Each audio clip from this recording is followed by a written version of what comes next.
Hello students, a very good morning to you all. Last class में हमने dicot embryo के बारे में टोटली अपनी स्टडी को कंप्लीट कर लिया था, यानी कि डाइकॉट एम्ब्रियो का डेवलपमेंट किस तरह से होता है और हमने सारे स्टेप्स देखे थे and that is the most important questions related with your board examination. लेकिन अब बारी है मोनोकॉट एम्ब्रियो के डेवलपमेंट की, यानी कि जिस तरह से डाइकॉट एम्ब्रियो एक डेवलप होता है, एक छोटा सा जाइगोट डेवलप हुआ और आपने देखा कि एक सीड यानी कि डाइकॉट सीड बन गई, उसी तरह से एक छोटा सा जाइगोट डेवलप होकर मोनोकॉटिलेडोनस सीड कैसे फॉर्म करता है, ये है हमारी आज की टॉपिक। तो सबसे पहले मैं आपको कुछ बात बता दूं कि पिछले वीडियोस में आपको बताया गया था कि जाइगोट जब डेवलप होता है तो इसमें भी ट्रांसवर्स सेल और बेसल सेल, सबसे फर्स्ट स्टेप यही होती है कि ट्रांसवर्स सेल और बेसल सेल बनते हैं जो एक माइटोटिक डिवीजन का रिजल्ट होता है। तो जब हम एक कंपैरिजन करेंगे डाइकॉट और मोनोकॉट एम्ब्रियो को लेकर, उसके डेवलपमेंट को लेकर, तो सभी प्रोसेस सेम होते हैं। यहाँ भी सारी डेवलपमेंट बिल्कुल सेम होती है, लेकिन यहाँ पर कुछ स्ट्रक्चर्स जो हैं वो आपको नए पढ़ने हैं और डायग्रामेटिक एक्सप्रेशन जो होगा हमारा वो भी थोड़ा सा डिफरेंट होगा, यानी कि यहाँ पर कुछ पार्ट्स जो होंगे वो आपको नए मिलेंगे, just like for example scutellum, उसी तरह से कोलियोप्टाइल और कोलियोरीजा। ये तीन ऐसे पार्ट हैं जो आपने डाइकॉट एम्ब्रियो में नहीं पढ़ा है, लेकिन आपको उसे मोनोकॉट एम्ब्रियो के लिए स्टडी करना होगा। तो चलिए स्टार्ट करते हैं। सबसे पहले हम लोग अपनी आज की topic that is development of a monocot embryo. तो हमारी आज की टॉपिक है डेवलपमेंट ऑफ मोनोकॉट एम्ब्रियो। ठीक है, तो हम लोग डेवलपमेंट ऑफ मोनोकॉट एम्ब्रियो को कंप्लीट करेंगे, यानी कि मोनोकॉट की एम्ब्रियो की डेवलपमेंट कैसे होती है। तो बिल्कुल सेम है, कोई डिफरेंसेस नहीं है। इसमें भी हमें शुरू करना होगा एक जाइगोट से। Suppose this is zygote. आपको पता है कि फर्टिलाइजेशन का रिजल्ट क्या होता है, जाइगोट होता है जो पहले से होता है डिप्लॉयड। एंड यहां पर जब ये जाइगोट एक माइटोटिक डिवीजन पूरा करेगा तो यहां पर इसके अंदर सेल्स बनती हैं, एक एंड दो, एंड इस सेल को जैसे हमने पहले पढ़ा है it is known as transverse cell and the lower one is basal cell. Basal cell, तो आप यहाँ पे क्या देख रहे हैं, ट्रांसवर्स सेल और बेसल सेल बना बिल्कुल उसी तरह जैसे हमने डाइकॉट में पढ़ा था। डाइकॉट में भी हमारा जाइगोट डिवाइड करने के बाद ट्रांसवर्स और बेसल सेल में बट गया था, है ना। उसके बाद जो हमारी अगली स्टेप होगी, अगेन इसमें एक डिवीजन होगा, माइटोटिक डिवीजन ये पूरा करेगा। इसमें जितने भी डिवीजन्स होते हैं वो सब माइटोटिक डिवीजन होते हैं। और मैं यहाँ पर आपको एक समराइज कर दूं, यहां पर हमें तीन सेल्स जो होंगे वो कंप्लीट फॉर्म होते हुए दिखेंगे। जैसे यहां पर एपिकोटाइल रीजन होगा, इसका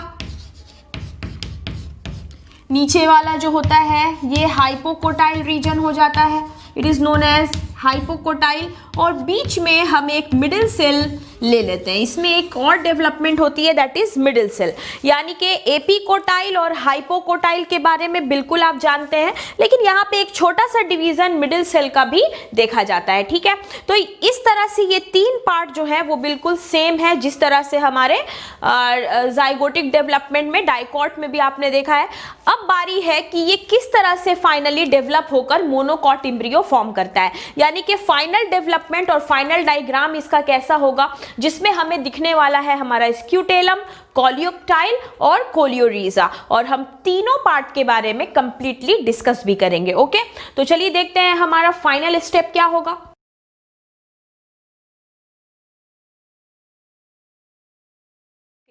तो देखिए यहाँ पर हमने क्या देखा है, ये फाइनल स्टेज है और यहाँ से ये फाइनल हमारा मोनोकॉट सीड जो है वो बन चुका है। यानी कि ये जो स्टेप आप देख रहे हैं, इस स्टेप के बाद ट्रांसफॉर्म हो जाता है ये एम्ब्रियो। ट्रांसफॉर्मेशन क्या लिख सकते हैं हम यहाँ पे, transformation of embryo into monocot seed, यानी कि ये यहाँ पर फाइनली आकर के मोनोकॉट सीड में डेवलप होने वाला है। तो सारे पार्ट्स तो बिल्कुल कॉमन है। हमने अपने लास्ट वीडियो में आपको प्लूम्यूल के बारे में बता दिया था कि प्लूम्यूल जो होता है वो डेवलप होकर स्टेम पार्ट में डेवलप होता है। उसी तरह से रूट कैप या रूट का जो भी पार्ट है वो हमारे रेडिकल पार्ट से रिलेटेड है, यानी कि ये जो रूट कैप है it is related with radical, है ना। तो यहाँ पर जो नई चीज है उसके बारे में बात करते हैं। जैसे सबसे पहले है स्क्यूटेलम। आप देख रहे हैं कि स्क्यूटेलम जो है ये एक कवरिंग की तरह है। प्लूम्यूल इसके अंदर डेवलप होने वाला है, शूट एपेक्स अंदर में है, लेकिन स्क्यूटेलम बाहर से एक प्रोटेक्टिव कवरिंग है। तो मैंने ये जो टर्म यूज किया है प्रोटेक्टिव कवरिंग, इसी टर्म को आपको याद रखना है। ये बिल्कुल ग्रास लाइक एक थिन सा कवरिंग होता है जो प्लूम्यूल को कवर अप रखता है, ताकि प्लूम्यूल जो है वो आसानी से स्टेम पार्ट में डेवलप होने लगे और वो आसानी से डेवलप हो। इतना ही नहीं, स्क्यूटेलम जो होता है इसके अंदर रिजर्व फूड भी प्रेजेंट होता है। प्लूम्यूल को डेवलप होना है स्टेम में तो उसे भोजन की आवश्यकता होगी, और स्क्यूटेलम के अंदर जो फूड रिजर्व रहता है उस फूड का इस्तेमाल प्लूम्यूल करता है, और धीरे धीरे प्लूम्यूल की डेवलपमेंट जो होती है वो स्टेम पार्ट में हो जाती है। तो आप स्क्यूटेलम के लिए क्या याद रख सकते हो कि ये एक थिन सा प्रोटेक्टिव कवरिंग है जो प्लूम्यूल को प्रोटेक्टेड रखता है, ताकि प्लूम्यूल जो है वो पूरी तरह से न्यूट्रिशन लेकर स्टेम में डेवलप हो सके, है ना। ठीक उसी तरह से यहाँ आपको दिख रहा होगा कॉलियोप्टाइल। कॉलियोप्टाइल एक ऐसा कवरिंग होता है जो शूट एपेक्स को सपोर्ट करता है। जैसे जैसे प्लूम्यूल की डेवलपमेंट होती है धीरे धीरे करके कॉलियोप्टाइल जो होता है वो उसके लिए सपोर्टिव होता है, और जब प्लूम्यूल फुल्ली डेवलप हो जाता है स्क्यूटेलम से फूड लेने के बाद, तब ये कॉलियोप्टाइल जो होते हैं वो डिजेनरेट हो जाते हैं। ठीक उसी तरह से कोलियोरीजा जो होती है ये रूट को प्रोटेक्ट करता है। समझ लीजिए कि मोनोकॉट जो सीड होती है वो फुल्ली प्रोटेक्टेड, यानी कि फुल प्रोटेक्शन के अंदर डेवलप होती है। यहाँ पर न्यूट्रिशन देने के लिए स्क्यूटेलम होता है, शूट के डेवलपमेंट प्लूम्यूल्स को फुल्ली डेवलप करने के लिए कॉलियोप्टाइल होता है, लेकिन कॉलियोरीजा जो होते हैं ये नीचे की तरफ से रूट को सपोर्ट करते हैं, ये रूट को प्रोटेक्ट करके रखते हैं, है ना। अगर आपसे दो डिफरेंस मांगा जाए कि what is the two difference between coleoptile and coleorhiza, तो आप क्या लिख सकते हो। तो कोलियोप्टाइल आप देख रहे हो ना, शूट एपेक्स को प्रोटेक्ट कर रहा है, पहली पॉइंट, लेकिन कोलियोरीजा जो है वो रूट को प्रोटेक्ट करेगा। कॉलियोप्टाइल जो है वो जमीन से ऊपर एबव द सॉइल सरफेस मिलेगा आपको, क्योंकि स्टेम पार्ट कहाँ होता है, सरफेस से ऊपर होता है। लेकिन कोलियोरीजा जो है वो अंडरग्राउंड मिलेगा, यानी कि बिलो द सॉइल, ये जमीन के नीचे डेवलप हो रहा होगा। जो हमारा कॉलियोप्टाइल है इसकी कलर जो होती है ग्रीन होती है, ऑफ कोर्स ये स्टेम से रिलेटेड पार्ट है तो इसलिए ये ग्रीनिश होता है। आप इसको एक सेकेंडरी लीफ भी कह सकते हो।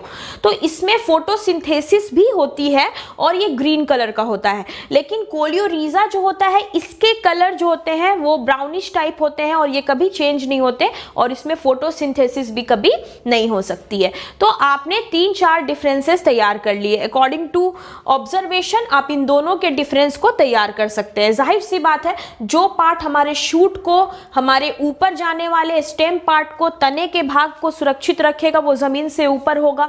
फोटोसिंथेसिस में भी ये पार्टिसिपेट कर रहा है तो कलर ऑब्वियसली ग्रीन होगी।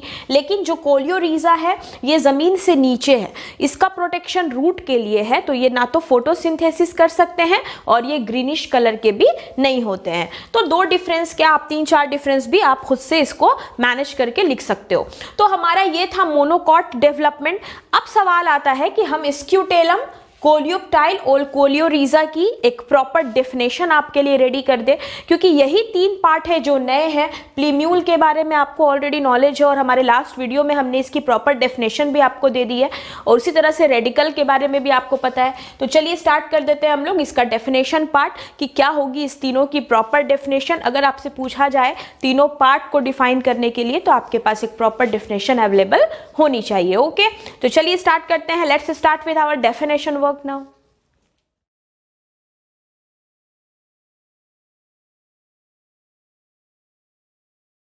तो देखिए आपके लिए मैंने डेफिनेशन को कर दिया है कंप्लीट, और आप इस डेफिनेशन को अपने नोटबुक में लिखेंगे। और लिखना ही नहीं है, इस डेफिनेशन को आपको समझना भी होता है। कोई भी डेफिनेशन अगर आप कॉपी में लिखते हो, नोटबुक में लिखते हो, तो समझो वो आप अपना नोट्स प्रिपेयर कर रहे हो। और आपकी जो सेल्फ नोट्स जो आपने खुद बनाई है ना, वो सबसे ज़्यादा बेनिफिशियल होती है स्टडी करने के लिए, क्योंकि जिस समय आप नोट कर रहे होते हो, आप अगर उस चीज़ को खुद से बिल्डअप कर रहे हैं तो वो सबसे ज़्यादा हेल्पफुल होता है। क्योंकि एग्जाम टाइम पर ज़रूरी नहीं है कि हर चीज़ आपके माइंड में एकदम फिक्स रहती है। कुछ चीज़ें सेल्फ वर्क की हुई ही आपको फायदा पहुंचाती है, और आपको खुद से लिखने की हैबिट भी डेवलप होती है ना। तो आप कोशिश किया करें कि समझने के बाद आप खुद से अपना सेल्फ नोट्स ही डेवलप कीजिए, इससे बहुत ज़्यादा बेनिफिट होता है।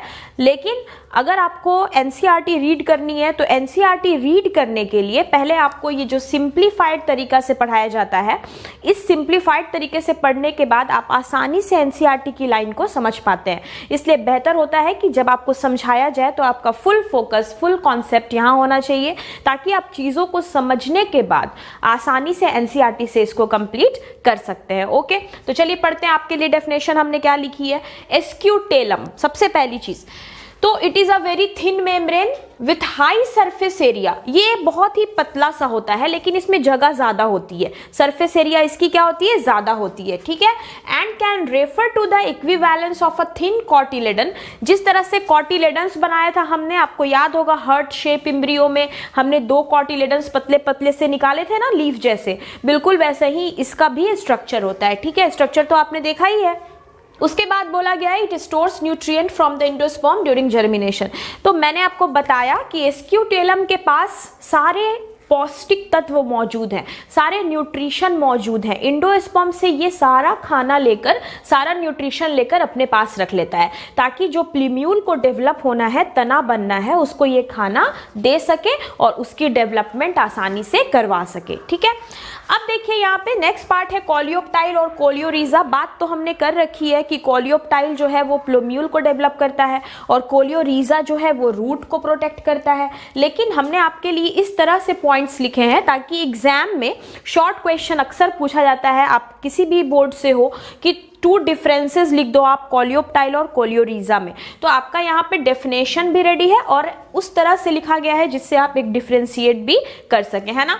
तो देखिए coleoptile it is protective sheet for the प्लीम्यूल उन मोनोकॉट्स। प्लीम्यूल्स को प्रोटेक्शन कौन देता है, तो कोलियोप्टाइल देता है। लेकिन it is a protective sheet for radicals, लेकिन रेडिकल्स को कौन प्रोटेक्शन देता है, तो वो होता है कोलियोरीजा। ओके, अब नेक्स्ट पॉइंट क्या है, after emerging from soil it becomes green. Of course जैसे मिट्टी से ये धीरे धीरे इमर्ज करते हैं, ये क्या होते हैं ना, ग्रीन कलर के हो जाते हैं, लेकिन इसकी कलर ब्राउनिश होती है कोलियोरीजा की, और ये हमेशा एक ही कलर को मेंटेन रखता है। ओके, उसके बाद क्या है भाई, कोलियोप्टाइल है तो स्टेम पार्ट से रिलेटेड है, तो हमेशा अबव द ग्राउंड होगा, यानी कि ये हमेशा जो होता है अपवर्ड डायरेक्शन में ऊपर की तरफ बढ़ता है।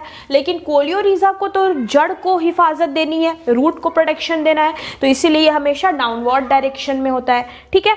तो ये कुछ इंपॉर्टेंट पॉइंट्स, जैसा it helps in photosynthesis, of course green colour है, स्टेम से रिलेटेड है, तो ये फोटोसिंथेसिस में ऑफकोर्स मदद करते हैं।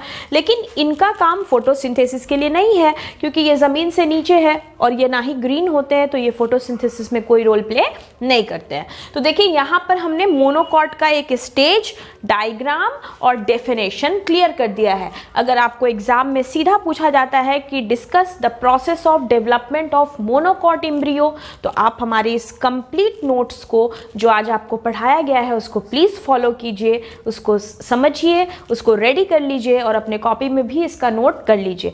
आपको कंप्लीट फुल मार्क्स मिलेंगे। हमारा कोई भी वीडियो बेस्ड होता है आपके board exam plus NEET examination पर, यानी कि नीट वाले जो स्टूडेंट्स होते हैं उनको बेसिक के साथ एडवांस नॉलेज जो है वो वहाँ से रिसीव करनी होती है। लेकिन हमारे जो बोर्ड कैंडिडेट्स हैं, तो बोर्ड एग्जामिनी को पहले अपने थ्योरेटिकल पोर्शन पे वर्क करना होता है, इसलिए हम कंप्लीट डेफिनेशन आपको यहाँ पे दे देते हैं ताकि आपका जो थ्योरी है वो पूरी तरह से कंप्लीट हो सके। ओके, तो चलिए मिलते हैं फिर अपने अगले वीडियो के साथ, जो कि होगी हमारे सीड की।